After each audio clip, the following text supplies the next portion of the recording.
2023년도 실천 목표를 통해 주시는 하나님의 말씀의 뜻을 전하고 있습니다. 오늘은 마지막 네 번째로 내가 복음을 전하겠습니다를 통해 주시는 하나님의 말씀의 뜻을 깨달으시기를 축복합니다. 안도연 시인의 너에게 묻는다라는 제목의 시를 보면 연탄재 함부로 발로 차지 마라. 너는 누구에게 한 번이라도 뜨거운 사람이었느냐? 라고 시인이 우리에게 묻고 있죠. 권정생 작가의 강아지똥이라는 아름다운 동화에도 보면 민들레는 강아지똥에게 꽃을 피우기 위해 자신의 걸음이 되어줄 수 있는지 물었고, 강아지똥은 자신의 쓸모를 찾았다는 기쁨에 민들레 싹을 힘껏 껴안았어요. 자신의 온 몸을 부수어 땅속으로 들어가 민들레 뿌리에 모여 줄기를 타고 꽃봉오리를 맺은 강아지똥은 화창한 봄의 어느 날 아름답고 향기로운 노란 꽃을 피워냈답니다. 라는 아주 아름다운 이야기도 있습니다. 여러분, 시인도 작가도 사람들 눈에 잘 보이지 않는 세계를 보고 사물을 보고 그 가운데 하나님의 숨결을 함께 호흡한 줄로 믿으시기 바랍니다. 연탄재도 강아지 똥도 길거리에 내버려진 존재지만 그 가운데도 하나님의 생명에 경외함이 있습니다. 하나님의 놀라운 신비의 능력이, 생명이 그 가운데 있는 거죠. 아주 훌륭하게 존재하는 거죠. 우리가 살아가는 이 세상은 하나님께서 창조하신 공간이기 때문이에요. 세계가 하나님이 창조하신 흔적들로 가득 차 있습니다. 인간의 죄가 우리 눈을 가리워서 보지 못하게 하고 듣지 못하게 할 뿐이죠. 느끼지 못하고 경험하고 지각하게 하지 못할 뿐입니다. 인간의 죄가 감동하지 못하게 할 뿐인 거예요. 그래서 혹자는 말하기를 과학자는 나무를 분석하고 꽃을 분석하지만 예술가들은 그 나무와 꽃을 바라보면서 그림을 그리고 시를 쓰고 노래를 부른대요. 과학자들은 그것들을 가지고 쪼개고 실험해서 인간의 삶을 편리하게 만들지만 시인이나 작가나 화가들은 우리가 인간임을 깨닫도록 우리의 가슴을 뛰게 한다는 거예요. 여러분, 그러면 성도는 누굽니까? 우리 신앙인은 누군가요? 우리 신앙인은 나무를 보고 꽃을 보고 하늘과 바람과 구름과 별을 보면서 그 모든 것들에게 생명을 불어넣으신 하나님을 믿는 사람들입니다. 하나님을 보는 사람들이에요. 하나님 앞에 나와 예배하는 사람들이, 이 땅에 만물이 존재하도록 그 근원을 생성하신 하나님을 신앙하는 사람들이 바로 여러분들인 줄로 믿습니다. 그런 점에서 우리 예수님이야말로 이 땅의 최고의 작가이죠. 최고의 시인이세요. 때론 비유로, 또 때론 이야기로. 예수님은 그야말로 최고의 위대한 스토리텔러이셨어요. 주님은 하나님께서 창조하신 세계에 숨겨진 그 하나님 사랑과 신비를 보셨기 때문입니다. 인간의 욕심과 욕망 때문에 볼 수가 없고 사람들이 걱정하고 근심하면서 알 수 없는 그 하나님의 놀라운 천국의 복음을 우리에게 다 들려주신 분이 바로 예수님이세요. 어떻게 들려주셨습니까? 밭에 떨어진 씨앗들을 통해서 들려주셨잖아요. 그 눈에 보이지도 아니하는 작은 겨자씨 하나를 통해서 우리에게 보여주셨답니다. 하늘을 나는 새들을 통해서 말씀해 주시고 들에 핀 백합화 한 송이를 통해서 우리에게 들려주셨어요. 어느 한 여인이 집에서 잃어버린 드라크마 하나를 통해서도 우리에게 가르쳐 주시고 길 잃어버린 어린 양 한 마리를 찾는 그 목자의 심정을 통해서도 우리에게 가르쳐 주신 거예요. 아버지 재산을 다 탕진하고 다시 돌아온 그 작은 아들을 통해서도 우리에게 말씀을 들려주신 겁니다. 그뿐만인가요? 들녘에서 한 어린아이가 가지고 온 보리떡 5개와 물고기 2마리를 통해서도 우리에게 가르쳐 주셨답니다. 포도주를 담는 새 가죽 부대와 낡은 가죽 부대를 비교하면서도 우리에게 가르쳐 주셨습니다. 1달란트, 2달란트, 5달란트 받은 그 종의 태도를 통해서도 우리에게 말씀해 주시고 포도원의 품꾼으로 불려온 그 일꾼들이 받는 삭을 통해서도 우리에게 친절하게 가르쳐 주셨어요. 사람들이 예수님 앞에 데리고 온 한 어린아이를 통하여서 하나님은 우리에게 보여주시는 그 천국을 주님은 가르쳐 주신 분입니다. 폭풍 치는 바다 한가운데서 두려워 떨고 있는 제자들 앞에 그 바람을 잠잠하게 하시고 그 파도를 물리치시면서 가르쳐 주신 분이 우리 예수님이세요. 믿으십니까? 모든 인생들과 모든 사안들 사이에 일어나는 사건과 존재하는 사물 안에 숨겨있는 하나님의 복음, 그 하나님의 사랑, 그 하나님의 생명을 밝히 가르쳐 주시고 깨닫게 하시고 이야기해 주신 분이 예수 그리스도이십니다. 왜요? 우리들이 살아계신 하나님을 알아가도록 하시기 위해서입니다. 사람들이 하나님의 복음과 하나님의 말씀으로 천국을 살아가도록 가르쳐 주시기 위해서예요. 하나님의 형상, 하나님의 모양으로 지음받은 인간이 하나님의 말씀으로 살아야 참 길이 있습니다. 참 진리가 있는 겁니다. 참된 생명과 축복이, 행복이 그곳에 있는 거예요. 여러분, 더 놀라운 건 이 복음이 모든 사람이 듣고 모든 사람이 보고 모든 사람이 깨달을 수 있는 것이 아니라는 거예요. 요한복음 14장 6절 말씀에 예수께서 이르시되 내가 곧 길이요 진리요 생명이니 나로 말미암지 않고는 아버지께로 올 자가 없느니라.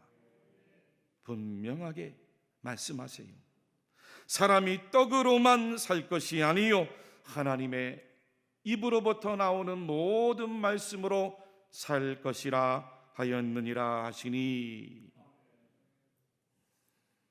누가복음 8장 10절에는 이르시되 하나님 나라의 비밀을 아는 것이 너희에게는 허락되었으나 다른 사람에게는 비유로 하나니 이는 그들로 보아도 보지 못하고 들어도 깨닫지 못하게 하려 함이라. 천국의 복음이 모두에게 알려지는 건 아니라는 겁니다. 오직 택함 받은 하나님의 백성들에게, 오직 택함 받은 하나님의 자녀들에게만 전해주시고 들려주시고 깨닫게 하시는 하나님 은혜라는 거예요. 오늘 읽은 성경 본문의 핵심도 그와 같습니다. 이 마태복음 13장에는 모두 7가지의 비유 이야기가 나옵니다. 주님께서 제자들에게 7가지 비유를 통해 천국 복음을 가르쳐 주셨는데 그 7가지 비유 이야기 가운데 오늘 우리가 읽은 44절에서 52절까지는 특별히 3가지의 비유 이야기를 우리에게 말씀하세요. 방금 읽었던 것처럼 감추인 밭의 보화 이야기, 좋은 진주를 구한 상인 이야기, 그리고 마지막으로 각종 물고기를 모은 그물의 비유 이야기입니다. 이 이야기를 통해 주님을 따랐던 제자들과 오늘 저와 여러분들에게, 예배하는 여러분들에게 주님께서 말씀하시는 말은 무엇입니까? 모두가 다 값진 보화를 발견한 건 아닙니다. 모두가 다 극상품의 진주를 찾은 건 아니라는 거예요. 모두가 다 많은 물고기를 그물로 잡은 것은 아니라는 말씀이에요.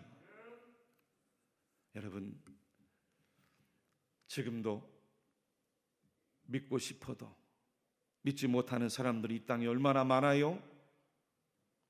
주일날 하나님의 성전에 와 예배 드리고 싶어도 예배 드릴 수 없는 사람들이 얼마나 많습니까? 마음껏 예배하고 찬양하고 기도하고 봉사하고 싶어도 그럴 수 없는 사람들이 이 땅에 얼마나 많습니까? 지금도 재난과 지진과 전쟁으로 참혹하게 죽어가는 사람도 많고, 하나님 알지 못하고 우상에 붙들려 살아가는 불쌍한 영혼도 얼마나 많습니까?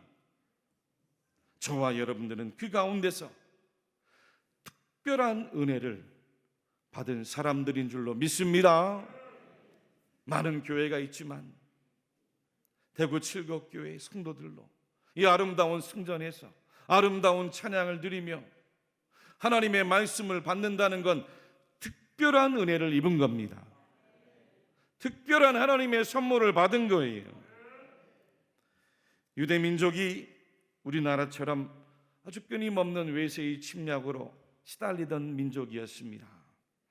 우리나라를 보면은 아래로는 일본이라는 해양 세력이 늘 호시탐탐 우리나라를 침략하지 않았습니까?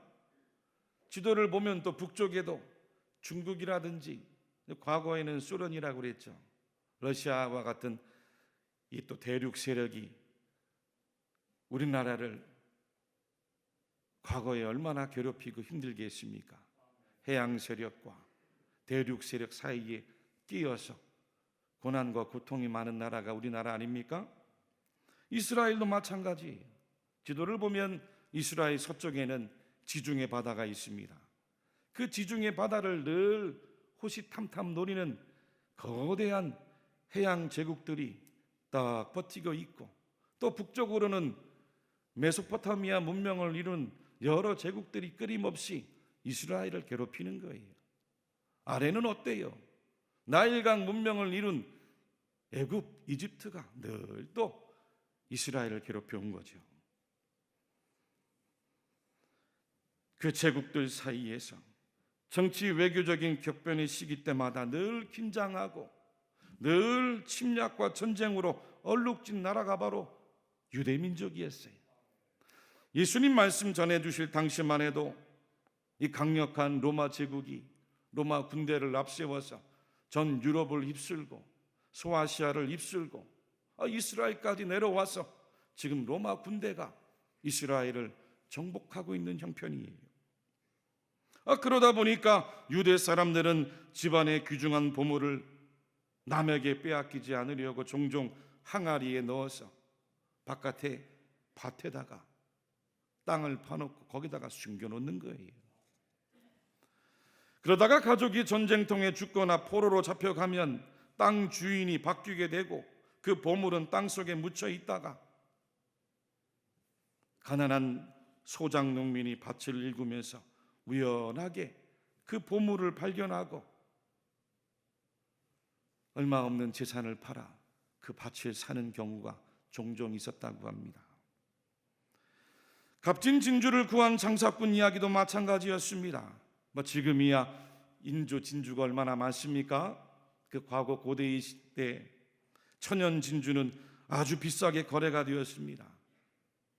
가까운 홍해바다 진주는 품질이 떨어져서 사람들이 그나마 쉽게 구할 수 있었지만 대신 페르시아만이나 더 멀리 있는 인도 해안까지 상인들이 그 값비싼 진주를 구하러 다닌 거예요.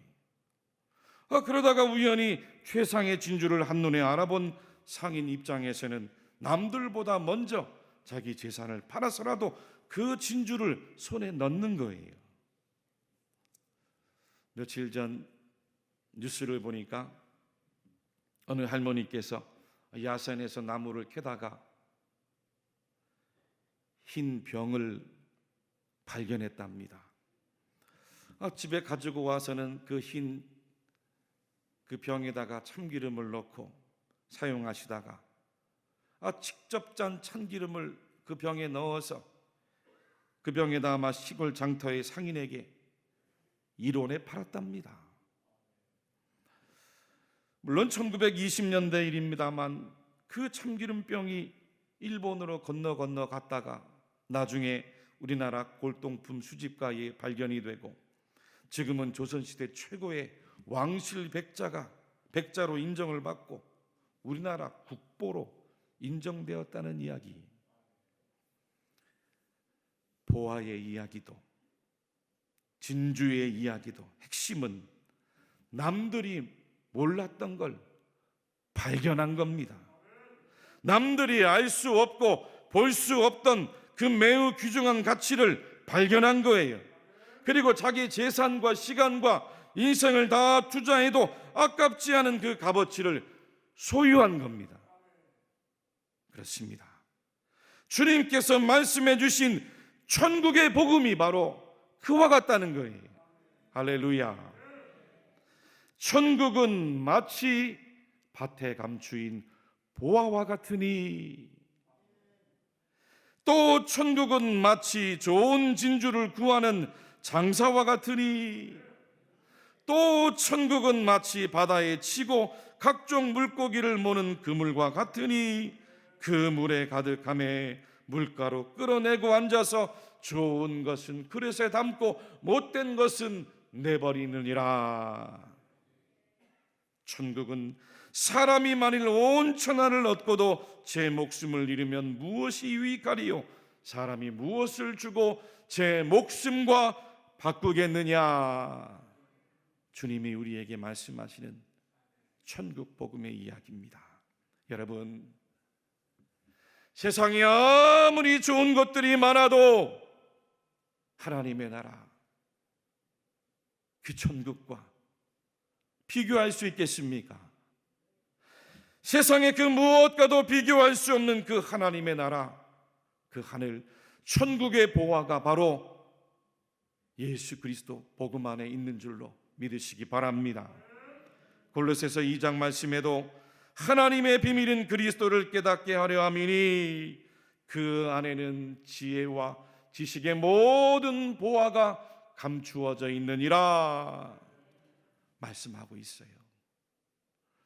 사도 바울은 천국의 보화이신 예수 그리스도 복음을 발견하고 그 모든 것을 다 배설물처럼 여겼나라고 고백을 했습니다. 빌립보서 3장 7절로 9절 말씀 같이 한번 한 목소리로 읽어보겠습니다. 시작. 그러나 무엇이든지 내게 유익하던 것을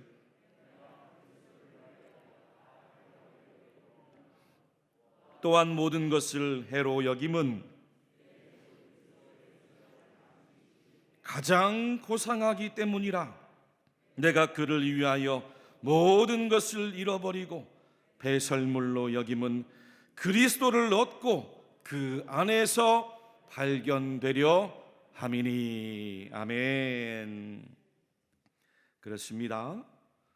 우리 안에 보화이신 예수 그리스도께서 드러나고 그 복음 안에 내가 살려면 여러분, 나를 배설물처럼 여기고 버려야 됩니다. 내 욕심, 내 고집, 나의 옛자, 내 생각 배설물처럼 여기고 버리십시오.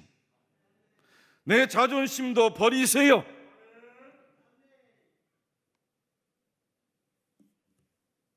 남편을 바라보고 아내를 바라보고 내 자녀를 바라보고 내 이웃을 바라보고 옆에 있는 성도를 바라보고 판단하는 여러분들의 판단도 배설물이에요. 다 버려야 됩니다. 버려야 보아이신 주님께서 여러분들을 통해 복음으로 천국으로 살아가게 하십니다.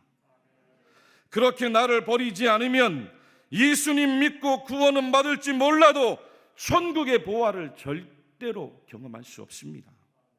우리 삶을 날마다 변화시키는 그 복음의 놀라운 천국의 능력과 신비를 절대로 경험할 수가 없어요. 여러분 기억하십시오. 교회를 다닌다고 해서 다 그리스도인이 아니에요. 그리스도인 예수님이 내 안에 주장하시고 나를 대신해 복음으로 살아가셔야 그리스도인인 겁니다. 오늘 48절 말씀에 그물에 가득함에 물가로 끌어내고 앉아서 좋은 것은 그릇에 담고 못된 것은 내버려 늡니라. 49절에 50절도 세상 끝에도 이러하리라. 천사들이 와서 의인 중에서 악인을 갈라내어 풀무불에 던져 넣으리니 거기서 울며 이를 갈리라. 여러분 가치를 알아야 가치 있는 인생이 됩니다. 가치를 주셨는데도 가치 없이 살아가 보세요. 무가치한 인생으로 버려지는 거예요. 세상에서도 밟힙니다. 여러분들 안에는 복음이신 예수 그리스도 보화가 계세요. 온 가정이 예수님을 믿는 한 어부의 가정이 있었다고 해요.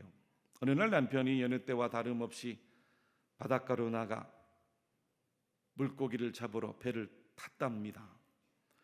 그만 바다 한가운데서 폭풍우를 만나게 되고 칠흑 같은 어둠 속에 표류하면서 죽게 될 지경이었어요. 나중에 가족들이 소식을 듣고 바닷가로 달려나와 애타는 마음으로 내 남편, 내 아버지를 위해 기도하는데 설상가상 집에 그만 불이 나서 타고 있는 거예요. 마을 사람들이 달려가서 함께 그 불을 끄는데 집과 시간을 몽땅 다 태워버리고 말았어요. 아내와 자녀들이 남편도 바다에서 잃고 집도 화재가 나 불이 나고 있으니 얼마나 억장이 무너집니까? 절망 속에 빠졌는데 저 멀리 바다 끝에서 조그만 배 한 척이 육지를 향해 다가오고 있었어요. 남편이 탄 자그마한 구명배였어요.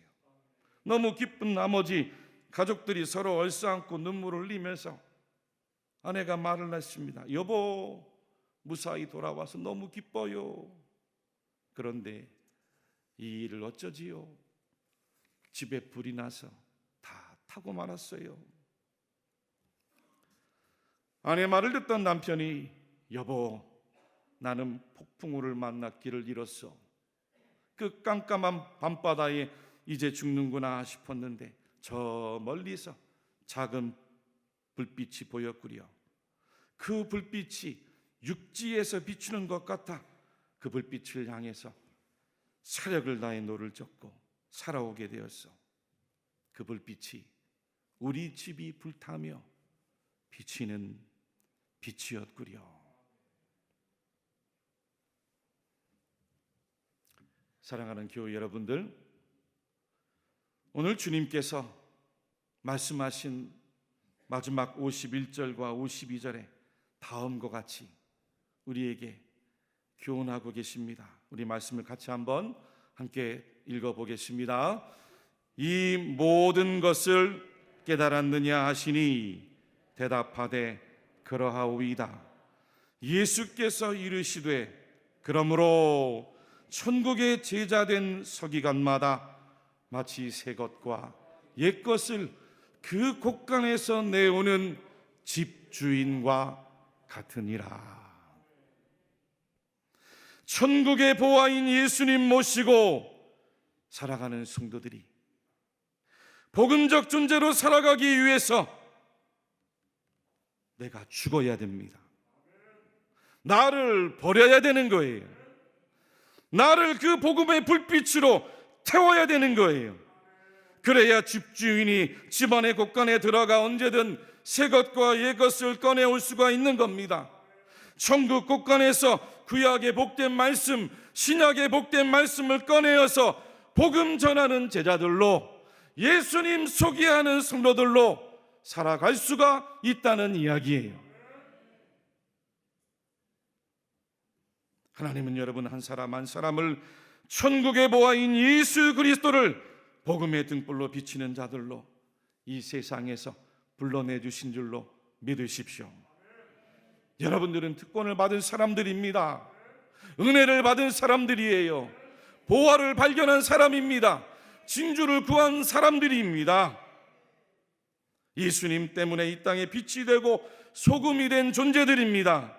하나님은 여러분들을 통해서 오늘도 죄로 얼룩진 인생들에게, 상처로 고통받는 사람들에게, 지금도 재해와 재난과 고난으로 상한 영혼들과 사단마귀의 숙박으로 신음하는 수많은 심령들을 구원하시기를 바라시는 겁니다.